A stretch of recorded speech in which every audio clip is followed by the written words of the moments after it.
Hi everyone and welcome to another Top 5 Wednesday video. Top 5 Wednesday was created by Ginger Reads Laney, and I'll leave a link to the Goodreads group and also her YouTube channel down below if you want to go check it out, whether you want to start making videos yourself or whether you want to see what other people have done for their top 5s this week.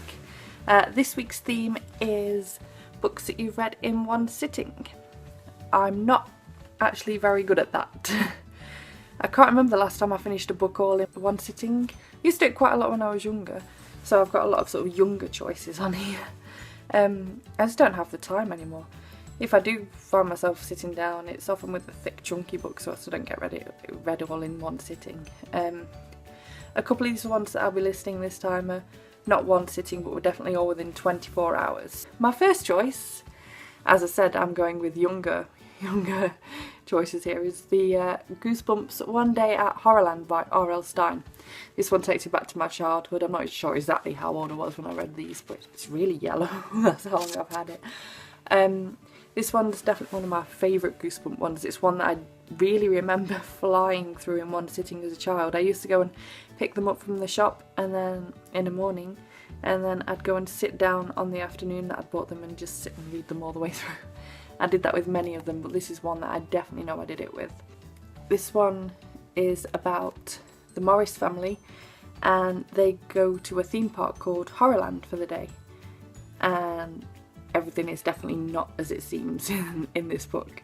I really enjoyed it. I'm actually thinking of rereading the Goosebump books again sometime, just for nostalgia as much as anything. I think I can justify rereading a book that's 120 odd pages, even that's just a one sit read even right now, I think. So yeah, loved this one. The next book is another one that takes me back to my childhood, and that is Matilda by Roald Dahl. This is a book that definitely got me into reading as a child. I picked this one up many a time and read it in one sitting many a time. It's also getting quite yellow. It's also a really old nostalgic picture of Roald Dahl on the back of that one. Yeah, I loved this book.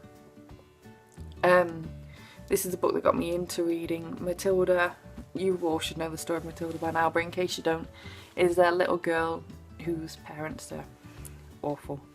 And so she basically entertains herself and also teaches herself to read from a very young age, and takes herself to the library as a child and carts all these books home. This was inspirational to me as a child, and it made me pester my parents to buy books upon books upon books. I just couldn't stop reading. So another good one. I want to reread this again sometime too, because I just love it. The next book is one that I read, not really sure how many years ago now, and that is Shopaholic Ties the Knot by Sophie Kinsella. I got this one when it first came out. I got it from the bestsellers list. It's all yellow as well. And yeah, I just went into my shop, just randomly bought it. Didn't really know much about the Shopaholic series at the time, so I just picked it up and bought it, and I loved it. I remember sitting and reading most of it all in the same afternoon that I got it. I didn't know at the time that it was a series, it was a big thing. I just sort of picked it up and just read it. Loved it, so then I had to go back and buy the others and then reread all the way through from the beginning. But this was a fabulous book. Definitely still, Sophie Kinsella is definitely still one of my favourite chick lit authors. She can do no wrong in my eyes. She's fantastic, and this series definitely holds a special place in my heart. My next one is a book that I've got on Kindle, and that is A Gift from Bob by James Bowen. I downloaded this, well, I've got it pre-ordered actually. I got this pre-ordered on my Kindle, and I downloaded it at just gone midnight when it came out, and I started reading it at like 12:05 at night. I read till about 3 in the morning probably, and then thought I can't stay awake any longer, so I put it down, went to sleep for a few hours, got back up, finished it. So that's as good as one sitting with me.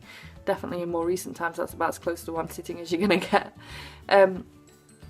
I love the Street Cat Bob books. I've read all 3 of them so far.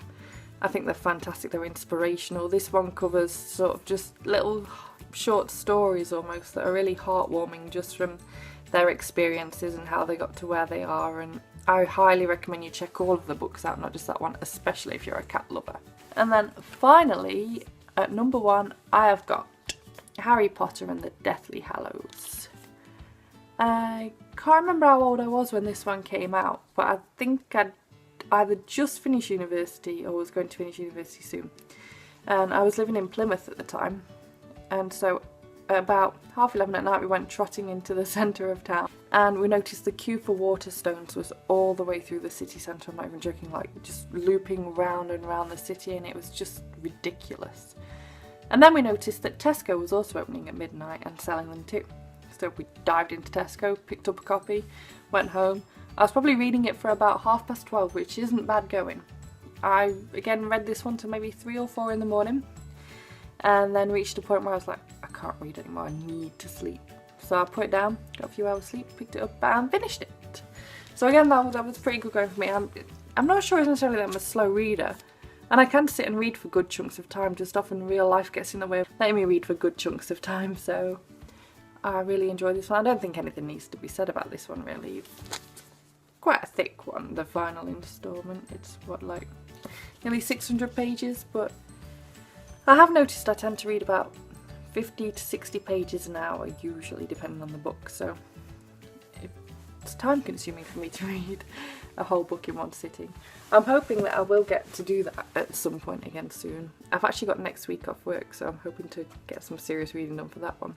But anyway, thank you so much for watching my Top 5 Wednesday video again. It's just my second one. If you want to put in the comments below what you've read all in one sitting, I'd love to find out, so that maybe I can actually pick something up that I can finish in one sitting too. If you've done a video, leave a link, I'll check it out. Thank you so much for watching, and I'll see you on Friday with what I'm hoping, if I finish it in time, will be my City of Heavenly Fire book discussion, as I'm ploughing through that one, hoping to be done with it tonight or tomorrow, so I can film a video on Friday with my reaction, because that book is getting to me. So thank you very much, and I'll see you Friday. Bye bye!